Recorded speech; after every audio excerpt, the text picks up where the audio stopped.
As you guys know, this is the last lecture. We had got the final exam on Wednesday, a fact that probably wasn't lost on most of you. And we're going to finish up today by talking about success stories. We'll talk about how a lot of the principles that we talked about in the class have been put into action in real-world settings by some very inspired people. And they're quite interesting stories. Before I do that, I just wanted to remind you again about the final exam on Wednesday. I hope you didn't have to use up too much of your time over the break studying for the exam, and I hope you all had a very nice Thanksgiving break. But the exam is on Wednesday. Let us know if you have any questions about that. And also, for those of you who have your op-eds published, please send them to me. A bunch of you have already done that, and it's really nice to see these op-eds published all around the world. Some community newspapers, some larger places, some internet websites, and the like. So it's very nice because it's a great way for you to learn that you really do have a voice in these matters if you care to exercise it, and that it's a very good exercise learning how to take what could be a pretty complicated argument and distilling it into a relatively small space that an op-ed requires. So I'm not surprised by your success at having them published, but I'm very delighted to hear that they have been. And again, please continue to send them to me.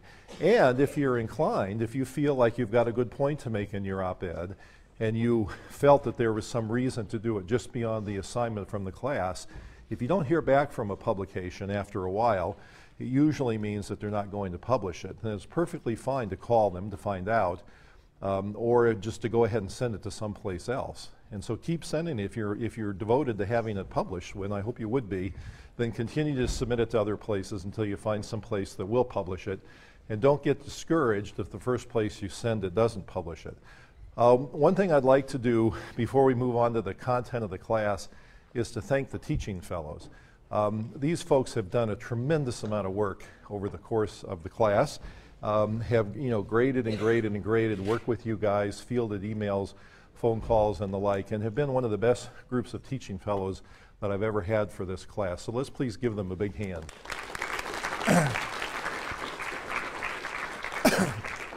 And as I did in the beginning of the class, don't forget that they're going to be grading your final exam, so maybe you should give them another hand. There you go. All right. So let's talk about changing the food environment. Now, we've talked about a lot of reasons for changing the food environment, and they break down into three broad categories, and depending on which category you pick as the most important, you start finding groups that are interested, scholars who are interested in it, and governments that are interested in it. And they basically fall into three categories. So we've talked during the class about health reasons, impetus for changing things from a health point of view, and you see some of them listed over there: healthcare costs, obesity, hunger, and the like. And there's a group of people around the world who care deeply about changing the food environment for these reasons. There are also, of course, environmental reasons that we've talked about during class, and there's another group of people who care deeply about these. And then, of course, there are people who care about these things for social justice reasons and believe that the food environment should be changed just because it's the right thing to do. There are constituencies in each of these categories, and one of the problems is that they don't very often talk to each other. And so a course like this, for example, where we really tried to bring this all together, is pretty unusual around the country. And it's unusual because people tend to focus in one category or another and not cross the boundaries of those. But it's my belief that by crossing the boundaries and bringing these perspectives together, you have a lot more reason for doing things, a lot more ammunition for making change, and a lot more people could be on the team if they all came together.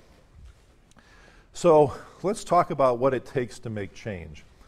I'm going to give you some examples of people who have created real change, people who have had impact, people who have changed the way the world thinks about food, have done programs where there's really been significant impact and the like.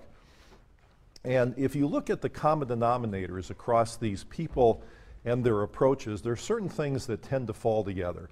So if we start off with whatever the end product is, some program, some initiative, some public policy that's had impact, there are a variety of things that I think converge into making this happen. And some have to do with the people, some have to do with the process they follow, and the like. So first, on the people front, It seems to me that what's common to these things is a good idea to begin with. Of course, that has to be in place. But lots of people have good ideas, and nothing ever happens with them. So what really makes a difference, to some extent, is the personality of the individual who is driving for the change. And that has to do with their passion and, of course, their personality characteristics.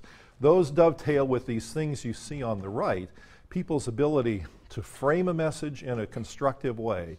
That is, create an argument that defends the change that they think needs to be made, and an argument that's persuasive, compelling, it draws people in rather than turns them away, etc. And that framing becomes very important, and I'll give you some examples of that today. Next is the diplomacy, of course. I mean, you can kind of be the bull in the china shop, rant and rave about how bad things are, but very often that doesn't get things done. And a diplomatic approach where you bring people into the team, encourage others to join the whole cause can really make a big difference. And some people have been very good at that. Deputizing is another thing we talk a lot about at the Rudd Center, and this is the ability of an individual or an institution to get people who ordinarily wouldn't be interested in the topic, and then bringing their professional expertise or their personal passion to the issue, and that makes a lot of difference. So if you think about the hunger and obesity areas, for example, now there are some economists paying attention to it, there are lawyers paying attention to it, political scientists, and some of these people are the ones who came and spoke to the class. So you've seen and heard from them.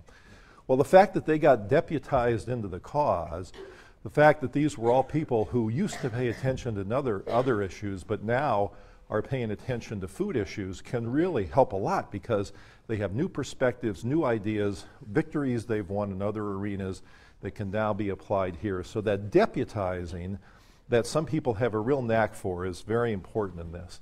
And then finally, organization and science can be part of it. If you're organized, you can, or you have people work with you who are organized, you can really pull off a lot, and that just means you're more effective. And then the science can be very important ammunition for making public policy changes. The science, there's very often public policy is not connected enough with science, and that's a problem. But in the right context, the right piece of science at the right time can make a big difference in the debate about an issue. So science can be quite important if it gets communicated and if it gets connected out there with the real world changes. So the question is, who creates change and how does it happen? And I'm going to give you several examples of people, one of whom is this person right here, whose name is Alice Waters. Now, we've mentioned her before in class, and she gets mentioned here and there in the readings. She's a very interesting person, and I'll come back and tell you more about her later. But she's a well-known chef and author of a number of books. I'll show you some of those. Owner of a restaurant in Berkeley, California called Chez Panisse, and is an activist who's pushed very hard for bringing local food to people, better foods in schools and the like. And so we'll start off with the premise that she's been an effective person. She's been in the newspapers, documentaries have been done about her, and she's had a big impact on the national and even international scene. And she's considered by many to be a visionary, inspirational person. So what is it about her? What is it about her that's made her effective in this context? So we'll talk about that and then talk about how the ideas get put into play and how one can make change and go about doing that. Now, it's interesting, of course, to think back about how much the food environment has changed. And for those of you who are interested, we have something called a food timeline, or the evolution of food, on the Rudd Center website. So if you go to our main website, which is yaleruddcenter.org, and scroll down to the bottom of the home page, which is what this is, you'll see this evolution of eating at the bottom. And it's a timeline. You can scroll across the little things, and it goes way back in food history and tells clever little stories about when this started or when this was invented and who the players were and things like that. And it's really a very interesting thing to read. But as we talked about before, the food environment has changed unbelievably in a short period of time. So in the course of human evolution, a life as short as mine is not very many years. But if I've told you stories about what my life was like as a child in the food environment at that point. Almost no marketing at all except for Saturday morning commercial television ads for sugared cereals, Coke and Pepsi bottles in 8-ounce or 6.5-ounce servings, the like. It was really, really very much different. And so it's interesting to go back a little bit in history. And I wanted to do just a little bit of that again to give you some sense of how much things have changed. So there's some people that are interesting figures and kind of became pioneers in some ways. And I'm going to make the point that in some ways we're going back to our roots in thinking about changing the food environment. So this is an interesting man named Sylvester Graham, lived in the 1840s. He was a Presbyterian minister, stumped along the eastern seaboard and became prominent because of that. He preached on vegetarianism, and not many people were talking about being vegetarian at that point, but he believed in it. And he developed a coarse fiber food that you guys will know of as graham crackers. And the purpose of the graham cracker at that point wasn't to put marshmallows and chocolate on it, but it was to have fiber and other nutrients packed together in a food that was healthy. So in some ways, it was sort of an early version of an energy bar or something like that, but was much healthier food than other things have become today. Now, another contemporary of his that happened was this gentleman here. And here's the history that he had, and you'll recognize his name in just a minute. In the state of Michigan, there was the Adventist Church was established in 1854. Shortly after that, it changed names to the Seventh-day Adventist Church. The church established a health retreat, a sanitarium for people who had things like nervous exhaustion, fatigue, just weren't very healthy. They would come to this health retreat to recuperate. And it was called the Western Health Reform Institute, and it was led by the gentleman that you see pictured here. They focused on healthy diet. It was in a small place to begin with, and you'll see the picture in just a minute, and then a larger place as it grew in prominence that you see on the right. People walking around in formation, they were getting physical activity. So you talk about healthy diet, natural foods, and physical activity, it starts to sound like the prescription that we believe in today for a remedy of a lot of the world's chronic diseases. This was the original place where it began, a very small place, and it was called the Old San, short for sanitarium. And a person who was a frequent visitor there and a lecturer was Abraham Lincoln. It grew in size from that little place to a much bigger place, and then a much bigger place after that, and became a very prominent institution in the United States. The location of this was Battle Creek, Michigan, and as you may imagine, the name of the person, the physician who ran this, was John Harvey Kellogg. Now, the history of the cereals that he developed were interesting. The cereals he developed, the cereal wasn't really a product, or it wasn't really considered a food until Kellogg came around and started thinking about grains as something people should be eating more of, and something that could be eaten in a healthful way. And so he developed combinations of grains and doing different things with grains, and then the cereal was invented at that point. And then some funny things happened, like at one point they were playing around with grains, there was a fire, and from that came cornflakes. And so there were accidental discoveries, but other things that were more intentional that helped form the shape of the cereal world. There was another gentleman who entered in 1891 the Old San, suffering himself from nervous exhaustion. He decided that there was a business opportunity here, that Kellogg had a good idea, and so he decided to go into business himself. His name was C.W. Post, and then Post cereals were born from that. Now the interesting so Post Toasties was the original cornflake that Post made, and then Grape Nuts goes way back to the early 1900s and was one of the original products that the Post company developed. There's just a little aside, interesting history, is C.W. Post had one child. Her name was Marjorie Merriweather Post. She married a banker, the fellow you see pictured here, E.F. Hutton, and so they became quite a powerhouse family, as you might imagine. So if you look at these two gentlemen, Post on the left and Kellogg on the right, and think about what they stood for. The original cornflakes, Grape Nuts, mixed grains, healthy foods, exercise, back to nature, locally grown things for the most part. You wonder what they would think if they looked at their own products today and they got to see things like this. And so the Post and the Kellogg companies are quick to boast about the history and about the prominence of these people and how they got started with cereals and healthy foods and things like that, not sort of realizing the irony that these two people would probably be appalled if they saw what was being sold today under their names. But it's also interesting, isn't it, that when we talk about today's diet, the vegetarianism that Graham preached, the grains, the exercise, all these sort of things that these other guys stood for, we're right back to some of those same values again. So it's an interesting return to our past, if you will. So the modern food environment has come a long way, and I'm going to show you a cute little clip from YouTube that doesn't have much to do with Post or Kellogg, but I just thought it was cute. And so as you hear this, it'll seem redundant in about the middle, but if you listen till the end, it gets cute.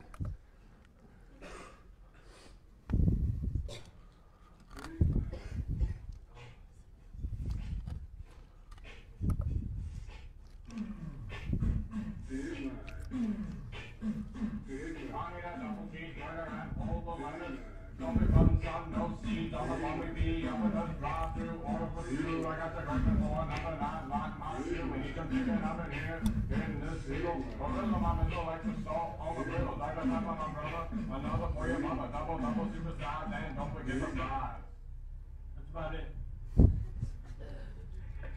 Sorry, I didn't wake up the double cheeseburger.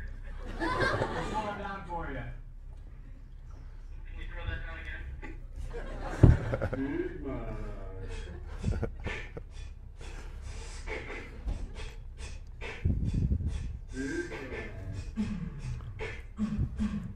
I need a double cheeseburger and a whole banana. Don't be from the sun, no seeds on the money. Be up in this drive-through, order for two. I got the craving for number 9 black my shoe. We need some chicken up in here. In this pickle, original my mizzle, breakfast salt on the griddle. Another than my brother, another for your mother. Double super size, and don't forget the fries. Go one more time. Speed this one up. Big Mac. Big Mac. Big Mac. Big Mac. Big I need a double cheeseburger and whole lettuce. Double sun, no seeds on the bobby bee. Up in this drive-through, order for two. I got the bacon for another 9 black my shoe. We need some chicken up in here. In this pickle. Oh, you ruined the wrap there.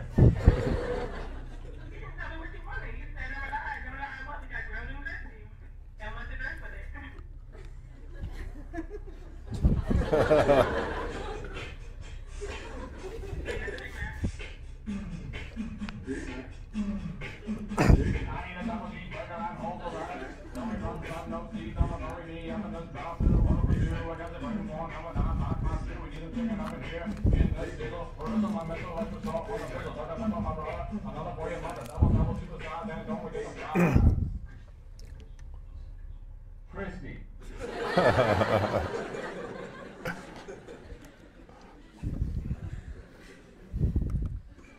Okay, well, I'm not sure what that had to do with anything, but I thought it was cute. I know, it has to do with this. The food environment's changed a lot from the early days. Okay, so what should happen now? If we want to think about changing things, where should we go? What should we do, and what might be done? Well, one way, I'm going to give you two possible ways of thinking about it. One is to think about power, and the other is to think about top-down versus bottom-up change. And then they connect with each other. So if you think about the power to make change in the food environment, you can create a grid that looks like this, where you can cross power with impact and look at things that are high and low in power or positive or negative in impact. And then you can take various things that have been done and place them somewhere in this grid. So basically everything we talked about in the class, from the UN Millennium Development Goals to even the most local program, like some of the things that were discussed here in class, everything could be placed in the grid here as having positive or negative impact or having high or low power to really create change. So let's just put some dots, hypothetical dots in this as symbols of where things might fall. So let's take a dot over here, something that would have a positive impact but low power.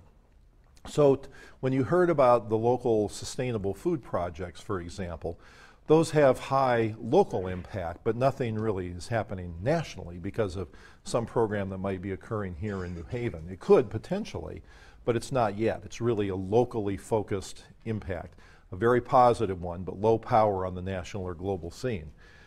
And so that would fall in that quadrant. You could take something like food advertising and put it over here, having a negative impact on health and well-being and being very high in power. And so we could think of all the different things we've talked about and populate this grid with various things that fall into different quadrants. And if you want to make change, so this would be the status quo. This is where things might be right now. If you want to make change, there are a couple of ways that one might proceed. One way would be to work down here, and that's to find the things that are having a negative impact and try to change the situation by moving the dots over here. So you're taking the things that are having a negative impact and making them less powerful. So a perfect example of that would be efforts to reduce the amount of food advertising that children are responding to. It's still going to be there, but if you reduce the amount of it or put limits on the type of it, you'd be giving it less power. So that would be moving the dots from one part to another. And we talked about a number of things that would fall into that category already. The other way to do it would be to focus up here in this quadrant, to take things that are positive but low in power and try to move those dots over here, and so you end up with higher power with those programs. You take something local and make it spread, make it more prominent, create a national law or a state law that puts it into place in more localities would be examples of that. And so the people that we're going to talk about today are people that are doing just this sort of thing. They're taking things that started small, started with an idea, but they're making them more powerful, more prominent, and bigger. And that's one key to making social change. And that's one area where the people that we're going to talk about work. So those moving things from the bottom left to the right is really a top-down approach for the most part. You need government to be involved. You need laws, regulations, litigation perhaps, those sort of things. And that really is a top-down approach that might work like this, where you get federal action or state action, usually in the form of laws or regulations. Those things percolate down here to the individual. And so you start at the top and you hope to create things that affect the lives and the behavior of individuals. Now you can also look at what happens in between, which is local action that affects the individual. So these two things percolate down to local actions, which in turn affect the individual, which sometimes happens. And of course, sometimes global action might create this sort of a thing. Now, it's startlingly apparent how seldom this happens with the United States, that last line that gets put in, where the rest of the world takes the lead, they come up with creative, ingenious ways of solving problems, and we don't listen. And so the perfect example of the American arrogance has to do with the environment, America not signing the Kyoto Treaty, and things that a lot of you guys know about. Now, my own politics are showing through here. But why do I feel that way? Well, I travel a lot around the world. When I go to various countries and we talk about food nutrition issues, very often the people from other countries just say, when will the U.S. ever catch up? You know, when will they ever stop getting in the way of global advances of these sort of things? So once in a while in the U.S., the global action will affect what we do, but not enough. But sometimes it does happen. But this would be a top-down approach. And so an example of that would be menu labeling, which is a very prominent issue out there now, as we've talked about in class a number of times. Putting calories or other nutrition information on menus at restaurants or on menu boards in the drive-in windows at fast food restaurants. Now this is being fought out a lot across the country in the federal arena, with several people in the House and the Senate introducing legislation on menu labeling, the food industry introducing its own weaker legislation as an act of preemption, things happening at state and local levels around the country. Why is this important? Well, more and more people are eating out. So now over half the American food dollar gets spent eating outside the home. And as you can see from this revenue chart, the amount of money that gets spent on restaurants is absolutely enormous. The restaurant industry is very effectively organized into a group called the National Restaurant Association that has considerable lobbying muscle and fights these menu labeling laws and has since their inception. The rationale has a number of pieces, and you can see them listed right there. Most of these would fall into the category of common sense. But these have to do with the frame of how you would approach the menu labeling law. So let's talk about inspirational people in this picture, excuse me, and we can talk about a top-down approach. So there are some people that have made this possible. There are some frames of the issue that have made this possible, and then there's some science that's made this possible. And we'll walk through this quickly as an example of top-down approach. I want to talk more today about the bottom-up approach. Now, we talked before in the class about legal optimal defaults, and in the case of New York City, there is now an optimal default for menu labeling. In New York City, the restaurants are required to put, the chain restaurants, not all restaurants yet, but chain restaurants are required to put calories on the menus. That was made possible by Thomas Frieden, the Commissioner of Health in New York, who I mentioned before, who's a very determined, passionate, committed Commissioner of Health, more effective on these issues than really anybody else in the country has been so far. And he's supported by Michael Bloomberg, who's a very public health-oriented mayor. And you put these two together, you've got some passion and some commitment and some power, and that's allowed this to happen in New York City, but not without a fight. And so the restaurant industry sued New York City 2 different times, ultimately lost, and so now menu labeling is in effect. But there are different ways to frame the issue. Now they have, the health commissioner there and the people working with him and the advocacy community have had to go out and convince the public that this is a good idea. And you have arguments to convince people that it's a good idea. And the frame is really a very important thing. And there are 2 different ways this issue has been framed, one more prominent than the other, but in my mind, the less prominent one perhaps is the ultimate winning argument here. One is health, of course. People are eating out at restaurants. They don't eat very well when they eat at restaurants. They don't know what's in the food. They deserve to know. It's a pretty clear argument, logic chain right there. And that's the most prominent argument that gets made. The risk in pursuing this argument, it's a very good one, and depending on what the science shows, it could be a very good frame. But as we know from science, several predictable things are going to happen. The science on an issue will be mixed. You'll have some studies that will say that it's good, some studies will suggest that it's not good. That's just the nature of science. It'll take a long time to work this out. The proponents will seize on the positive science, the opponents will seize on the negative science, and in the minds of the public, it kind of gets put into this mash that ultimately may not make much sense to people. And the science could help this argument, or it could weaken the argument, depending on what the science shows. And one thing you can almost guarantee is that the food industry will support scientists that are friendly to the food industry to do their own set of studies, and one can pretty much guess in advance what those studies will show, and that will muddy up the waters even more.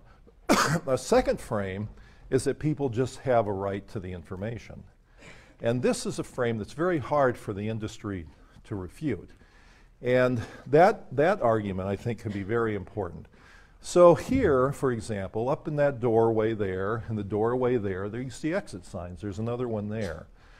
Probably nobody has ever done a study to suggest that lives are saved in the event of a fire with exit signs posted in bright red letters.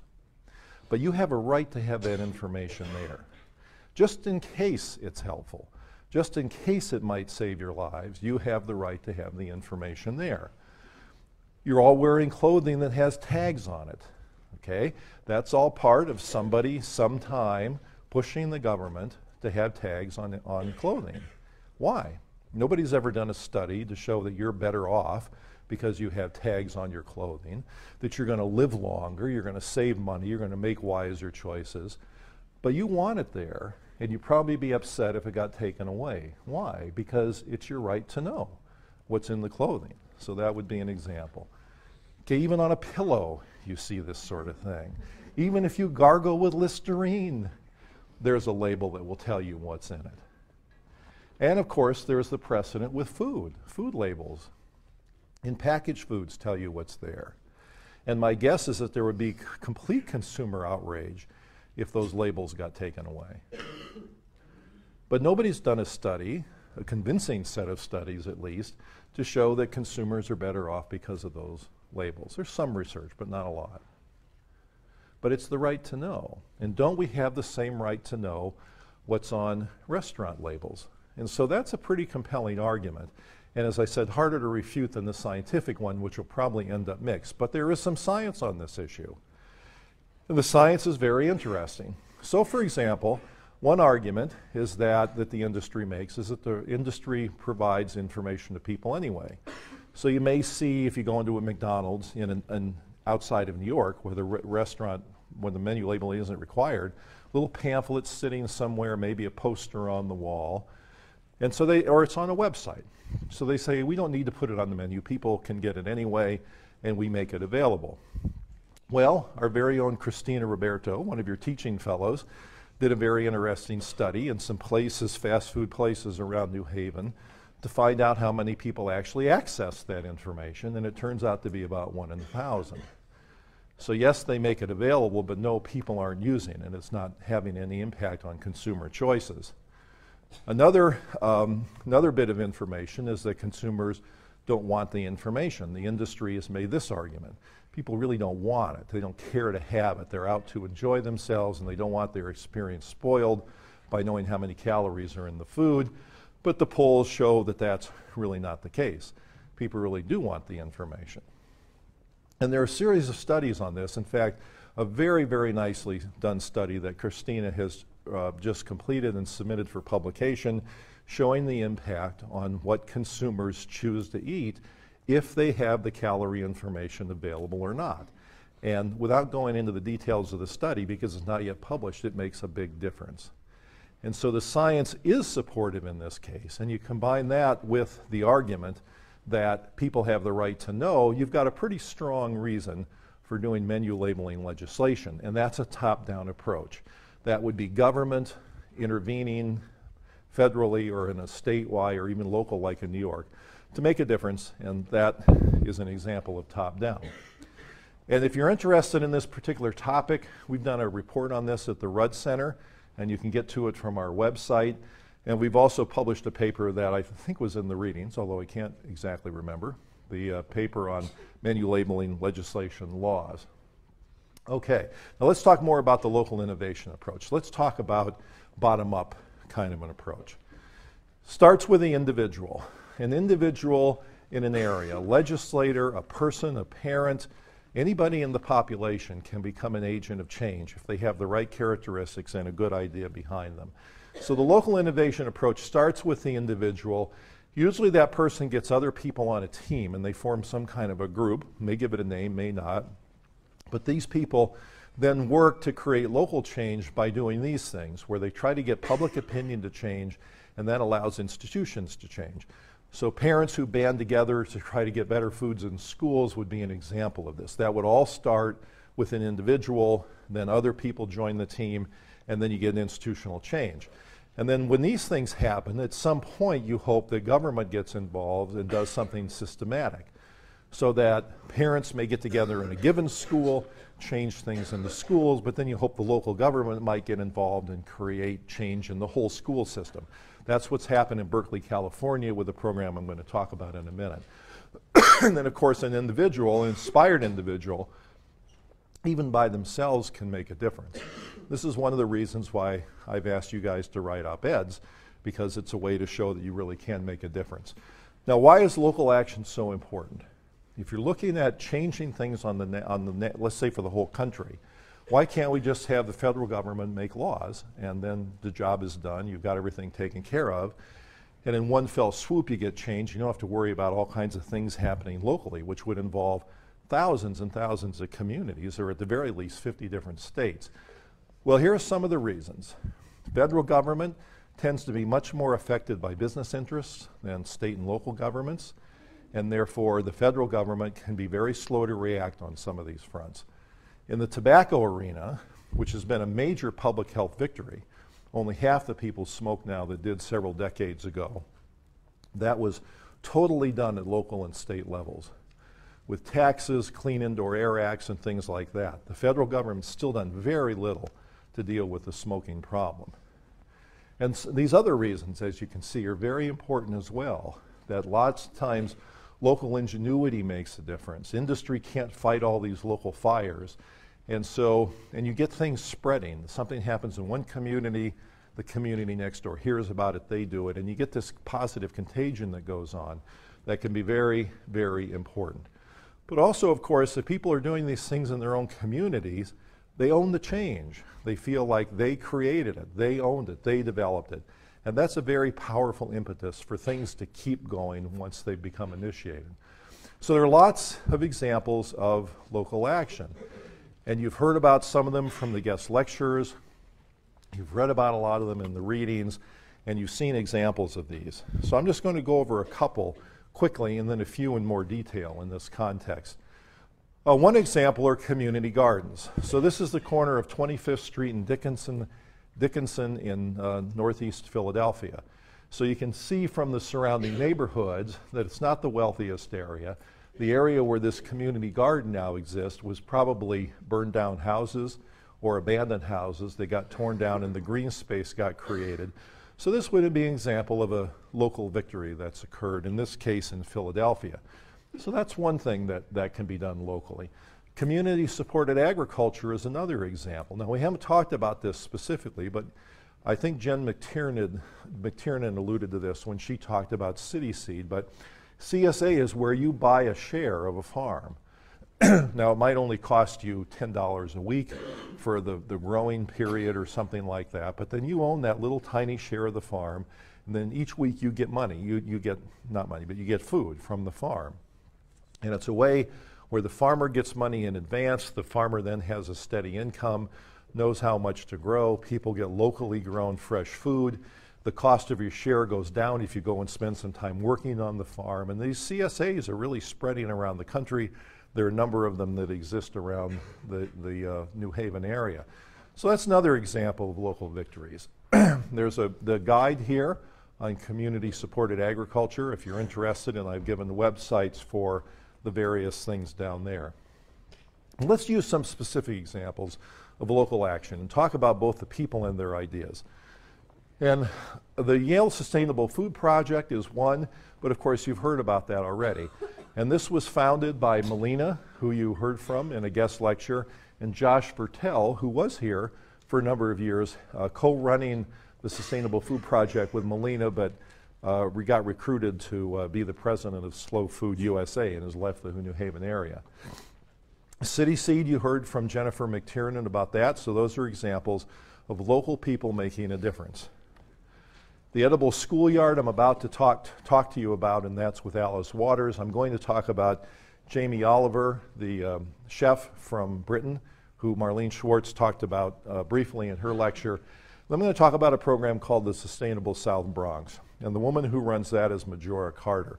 So in each case, in each of these bullet points here, what you see are inspired, committed, passionate, and effective people, and that's what's made those programs possible. Well, let's talk about some of them.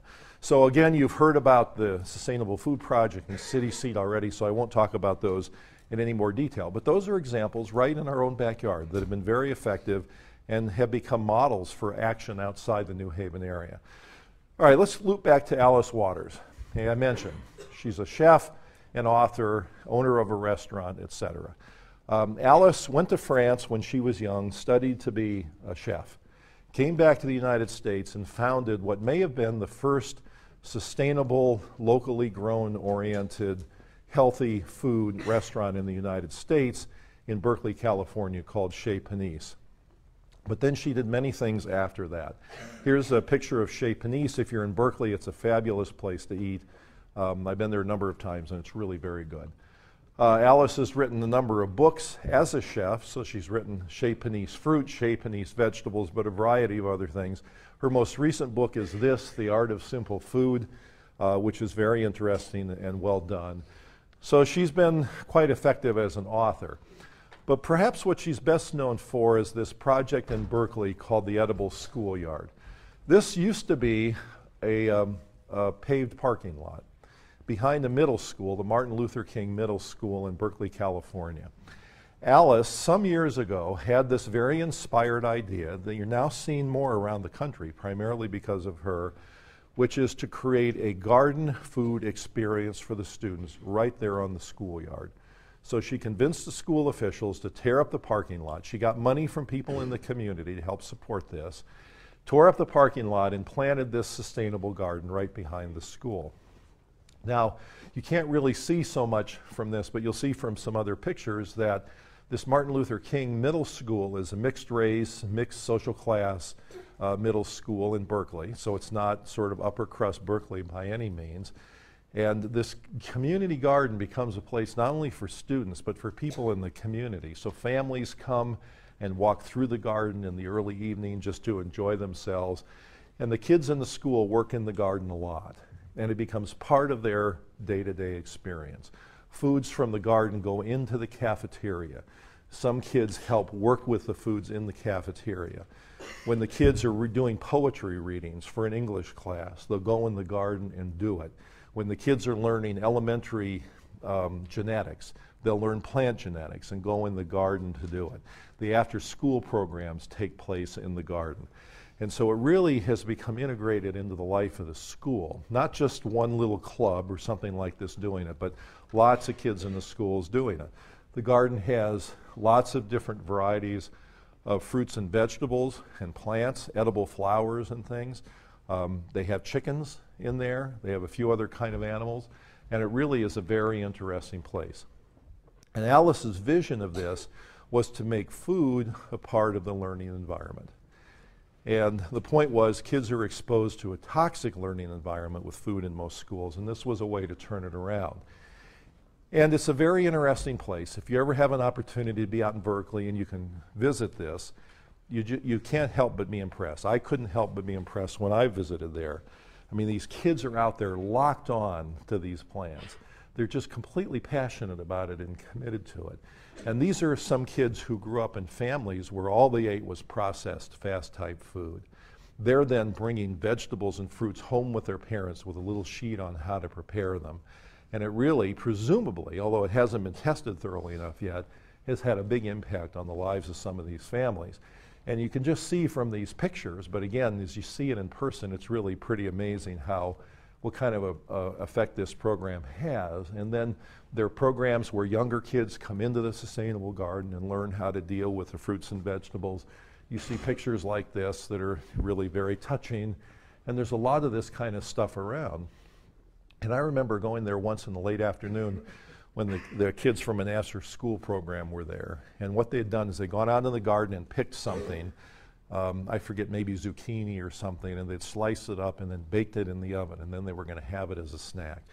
And I've never seen kids so well-behaved, so engaged with what they were doing. It was really quite amazing. And so this inspirational person, Alice, really helped turn the environment of this school around.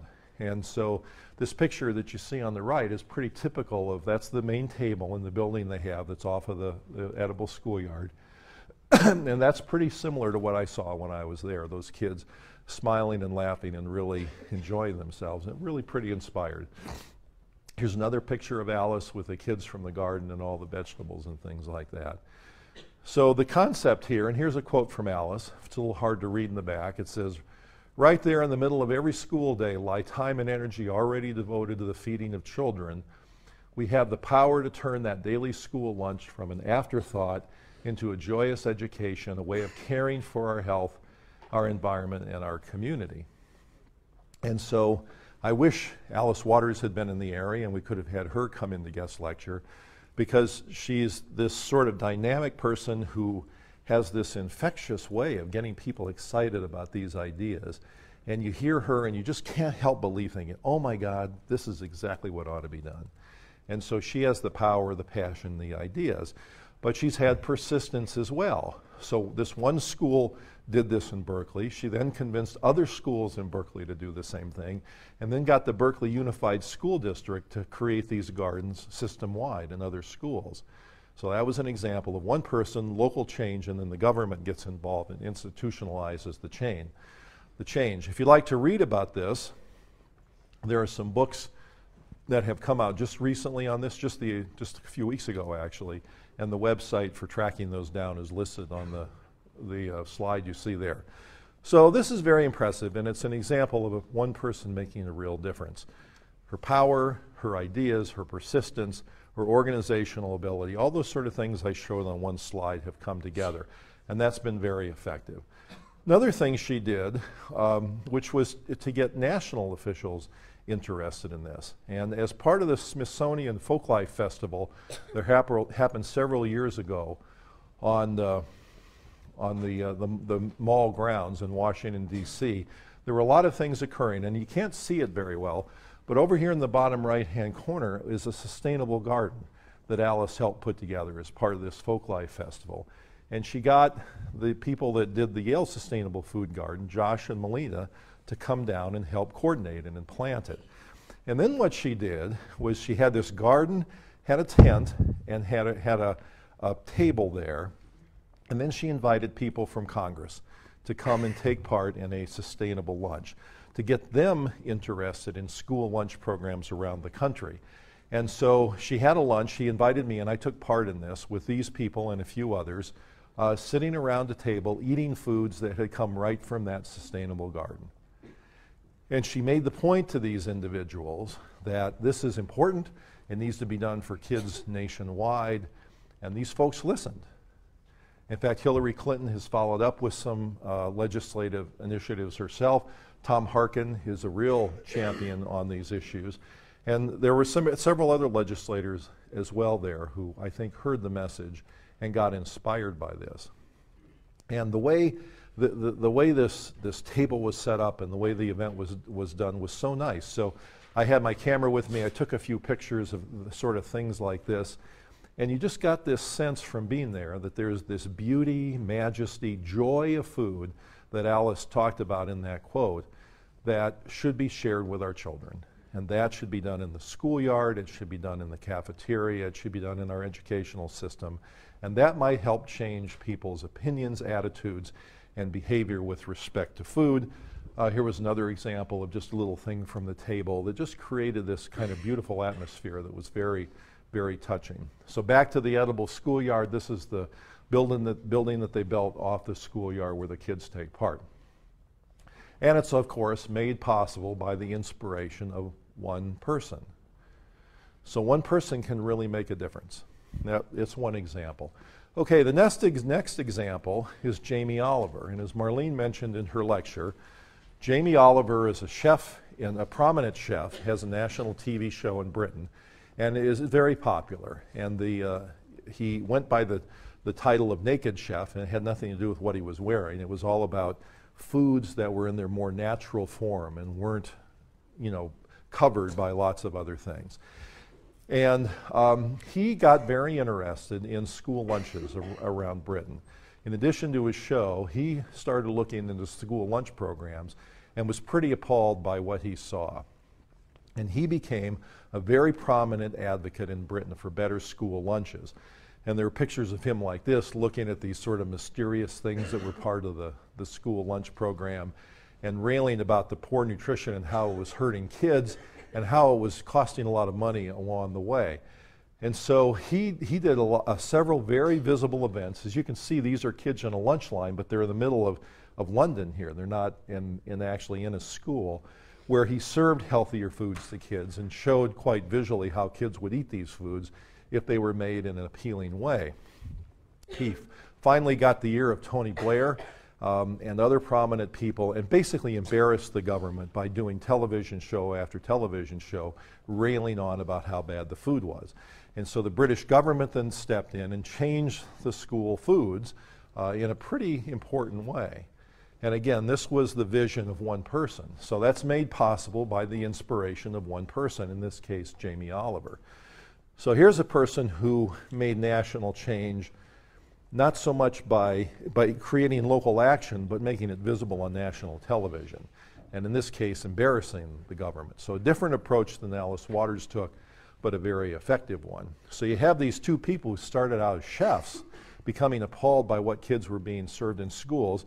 They shared a passion for the health and well-being of children, and one made a big difference in the US and another in the UK. Another example that I'd like to share has to do with this program called the Sustainable South Bronx. Now, this is a very interesting and inspired program that is run by a woman named Majora Carter. Now, the Sustainable South Bronx, and here's a picture of Majora Carter here. She, I think, has a master's degree in public health, but I'm not sure, but graduated at some point from Columbia University and really wanted to do something in her home area of the South Bronx. And those of you who are from that part of the world will know that the South Bronx has a reputation for being a very rundown, dangerous, poverty-stricken part of New York City. And the movies have been made about it, documentaries, et cetera. And so these sort of pictures are kind of the stereotype of what people thought the South Bronx should be. So if there was ever a place, if you wanted to find the toughest, hardest place to make change or to do something more sustainable, the South Bronx probably would have been at about the top of that list. But Majora Carter took it on by herself in the beginning, and then others joined the effort. She got city government involved, and now the Sustainable South Bronx is an award-winning program that has international visibility. They still have a lot to do, but they've made some good progress as well. So you can go to their website, which is Sustainable South, let's see, ssbx.com, and that's listed on one of the previous slides. And you can scroll through the information, but it's very impressive. And I know a number of you have been in touch with me about places to go do summer internships, to do volunteer work and things like that. I don't know if the Sustainable South Bronx has those sort of things available, but boy, if they do, it would be a really very interesting place to work. And a lot of good things happen in the context of the Sustainable South Bronx. So one of the things that they talk about are urban heat islands. And if you do a temperature plot, and this is one that just has hypothetical y-axis there, and you look at temperatures in various places, you see a spike in temperatures at the same time of a year in urban places. And it's pretty evident why this happens. You have things like the asphalt, the rooftops and things that absorb heat. So there's very little greenery in these areas to help cool things down, to provide shade, and also to just not absorb that heat and then keep the temperature high. And these urban heat islands create climate issues for the people who live there, makes it less pleasant to live in the summer, but also makes it just generally more inhospitable. So one thing the Sustainable South Bronx has done to try to solve this problem is to focus on rooftop gardens. So in the South Bronx there are a number of rooftop gardens that have gone into place. So you take something that you might see on the left and transform it to the kind of thing you see on the right. So some people have taken aerial pictures of parts of the South Bronx before and after the Sustainable South Bronx came in. And what you used to see is just a constant slate of black, if you will. And now what you see is the landscape peppered by green rooftops. Not enough of them yet, but more and more of them happening all the time. And of course, you can see multiple benefits to doing something like this. Not only the urban heat island problem, but of course, getting people involved with growing their food. You have a little more locally grown food. You get people out, families out doing things together, etc. And so, again, you might see this kind of a thing on a rooftop. And when you talk to the people who work in the Sustainable South Bronx project and hear them discuss how this kind of experience can transform people, especially children, it's really pretty impressive. Now they have vision in the South Bronx, and some of this has come true, to take something like this and transform it into something like this. They will take something like this, a common streetscape in New York City, and create something like this. Now, in order to make this happen, you need commitment. You need the support of government, because of course there's zoning issues and All sorts of city agencies have to be involved, and you need money to do them. And so it takes an inspired person to get people together to invest in this, and that's what Majora Carter has been able to do. And you see photographs like this, where people are out in canoes and kayaks with not a very appealing background, but if that factory is abandoned, I don't know that it is, but if it is, and it gets torn down and be replaced with park areas, you've got a lot more livable landscape. One of the things they did originally was to create a schematic for Hunts Point and create a riverside park there, and now they're trying to put that into place. They've talked about the South Bronx Greenway and have created a map for where it can go now and where it's likely to go in the future. And of course, you can imagine in an area like this how challenging that would be to create a greenway trail type thing. But they're working very hard on it and having some success. And there's some very interesting and creative things that they've talked about. First, they brought people together in order to argue for justice. So remember one of the first slides I showed, reasons to make change in the environment. You've got health, you've got the environment, and you've got social justice. Well, here, these people are tapping into two of those frames, really. Well, all three, if you will. But there's the health of our children is being threatened. You've got a social justice issue going on here. And then, of course, the environment's involved there. So when people band together like this, they can become a powerful force. So this would be an example of deputizing people into a cause. Another thing that they talked about doing there was to take the Sheridan Expressway, which was an underutilized expressway in New York, and decommissioning it. So shutting it down, tearing parts of it down, reconnecting neighborhoods that previously had been divided by this expressway, and use it to create park space, open space, and green space for people. Now that's a pretty bold idea, isn't it? Decommissioning the whole freeway, tearing some of it down and using it for things, but that's what they're working to accomplish as part of the sustainable South Bronx. So very impressive. And here's another picture of Majora Carter. The picture's a little dim, but I think the second person from the left is Mayor Bloomberg and a number of other officials there who are breaking ground for one of the projects that part of the sustainable South Bronx. So another example of somebody making a real difference. So again, made possible by the inspiration of one person. So you've seen these examples. You've seen the Yale Sustainable Food Program, City Seed, Alice Waters, the Edible Schoolyard, Jamie Oliver, and now the Sustainable South Bronx.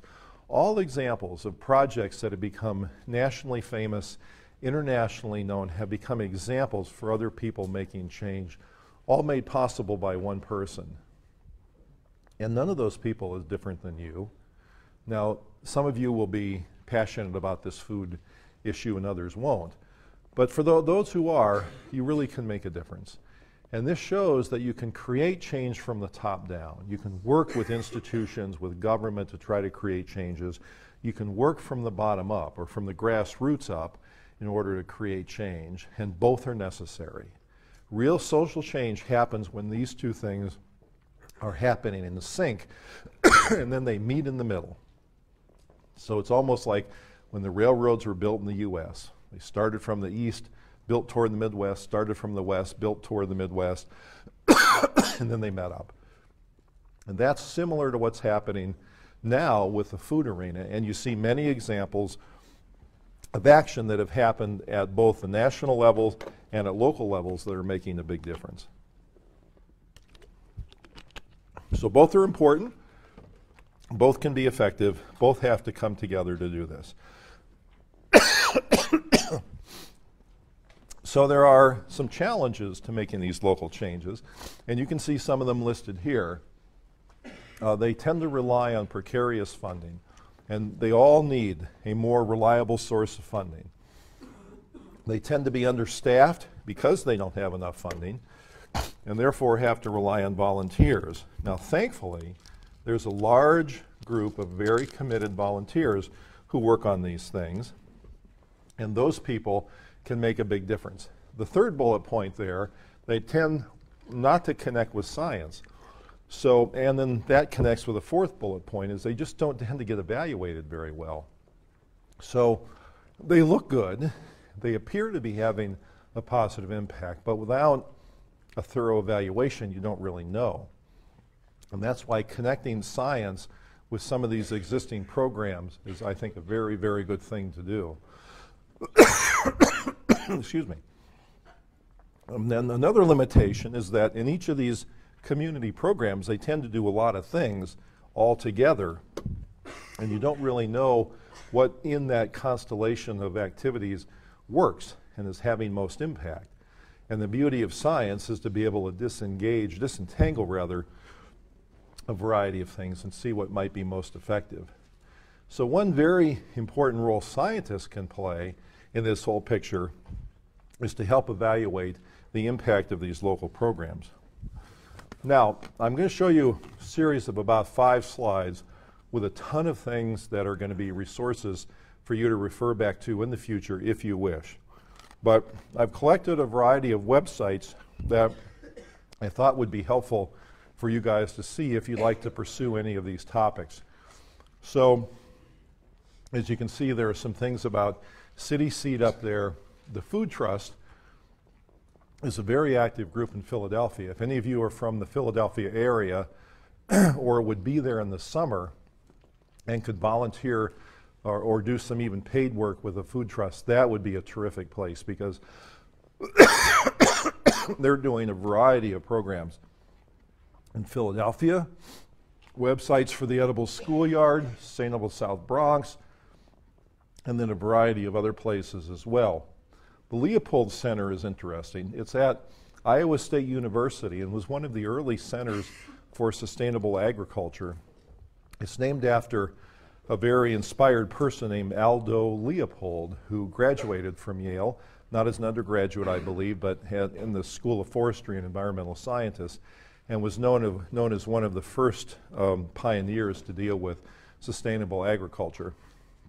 And then you see some other things here that are interesting and around the country having to do with sustainability, healthy food in the community, and the like. There are a variety of other resources that are available, looking at nutrition advocacy, child marketing, the things in the New Haven area that I mentioned before, all resources if you'd like to follow up on those. Things that are dealing with obesity, public health and advocacy, or hunger and food security, and then a variety of places that deal with food and sustainability. So again, not expecting any of you to go to these websites, but if you're especially interested and you'd like to get more information, they're all there. So let's go back to our original slide and look at what has to be done. So if you look at the people that I talked about, so Alice Waters today, Jamie Oliver, and Majora Carter, all effective people that made a difference. All these things came into place. Unfortunately, science is really the last part of the picture, and I think is now being brought to bear on these sort of things. It'd be nice if science got involved in this process earlier, but all these other things have happened, and that's what's made these things possible. So I'd like to end with 2 quotes, and one from Gandhi and one from Margaret Mead, to talk about what it takes to make a difference. But before I do that, I'd like just to summarize to some extent what the whole semester has been about and what my aim was in bringing this course to you guys. One was to sort of show that the world of food is incredibly interesting, complex, and it has economic, political ramifications. Biology is a player, psychology is a player. All these things come into play whenever somebody makes a decision about what to eat. So one person reaches for one food, another person reaches for another food. Why? What's going on? Well, I hope you have some appreciation for the breadth of factors that address those issues.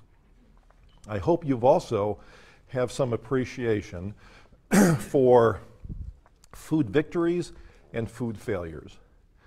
On the food victories part, we've helped address the world's hunger problem, but not totally. One of the failures is that hunger still exists, with many, many millions of people affected. Obesity is a food failure. Food insecurity is a food failure. The fact that some people in the United States don't have enough to eat or don't have access to the right foods is a food failure. So there's a lot we have to do, but there have been some successes. Most people in our country, and around the world in fact, don't make a connection between the food they eat and the environment that they're exposed to. So that's why we had such a heavy focus here on the impact of modern food production on water resources, fossil fuel depletion, biodiversity, all those sort of things. And my guess, although I don't really know this to be the case, is that the public is rapidly becoming aware of these things. And people are becoming more aware of and concerned about the energy costs and the climate change costs of the food choices they make. I think this is going to present a big problem for the food industry that they're not wise to yet. Now, they may be thinking about it, but I haven't seen much evidence that there's anything going on. And we talked about the concept of food miles. My guess is that more and more consumers are going to be concerned about food miles, looking at where their food comes from. And as this happens, and the food industry hasn't adjusted to delivering more local food, they're going to have a commercial problem on their hands. But again, that's just my prediction. We've talked about how heavily influenced people are by the food environment, by the environment they're exposed to. So food marketing is a big issue, especially directed at kids. Brian Wansink talked about the number of factors on our environment, the size of plates, the shape of glasses, how big the portions are people are served, having a big influence on what they eat. Marlene Schwartz talked about the food in schools. Rogan Kirsch talked about the variety of political things that affect food. It's amazing how broad this area is and how many factors are influencing what people eat. I also hope that you've come away with the appreciation of how important these things are to health and human well-being.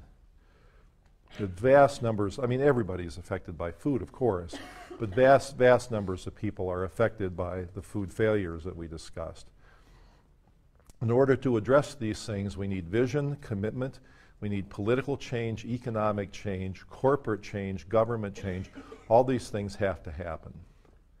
And you guys are going to be in a position to change it. Every one of you will be able to change it in one way or another if you choose to do it. Some of you will end up in law. Law is a big player here. Some of you will end up in government, some in science, some in a variety of things. Each of these areas has a way to contribute to this, as you've seen during the class. So if you look at me, a person with a background in psychology and public health, and then the other speakers who come along, what kind of backgrounds do they have? Rogan Kirsch in political science, Derek Yock from PepsiCo was an epidemiologist to begin with and a physician, Steve Terrett, a lawyer. All these people are having a big impact. And Brian Wansink, a person with a background in business and marketing, all these people are having an impact. So there's something that can be done from a lot of different perspectives, angling in on this one thing, which is impact and change.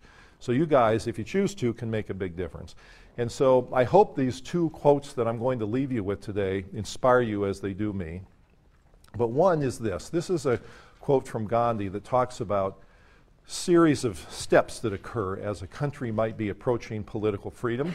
And he talks about what the enemies do who are fighting freedom.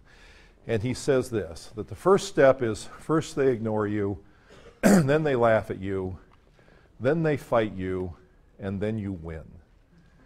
Now, the interesting thing about that is, now we're talking about food, and, that doesn't seem so important compared to the freedom of a whole country like India in this case. But these same steps apply. If you first talk about how the food industry and the people in government who favored the food industry responded when all these concerns first started getting raised, there was no threat, so they ignored it in the beginning.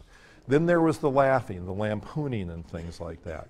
So I have a whole series of things I could show you where I've been lampooned in various publications, editorial in the Wall Street Journal, variety of places like that, that have sort of laughed at the whole thing in the beginning.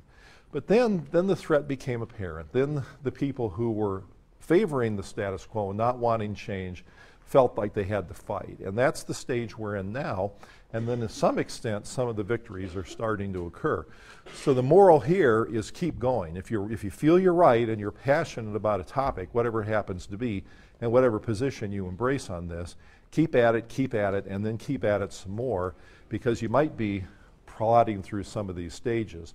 And then the last quote that I'll give you is from Margaret Mead, a famous sociologist who talked about whether one person or a small group can make a difference. And she says, "Never doubt that a small group of thoughtful, committed citizens can change the world. Indeed, it's the only thing that ever does." So good luck with the final on Wednesday. We'll see you guys then.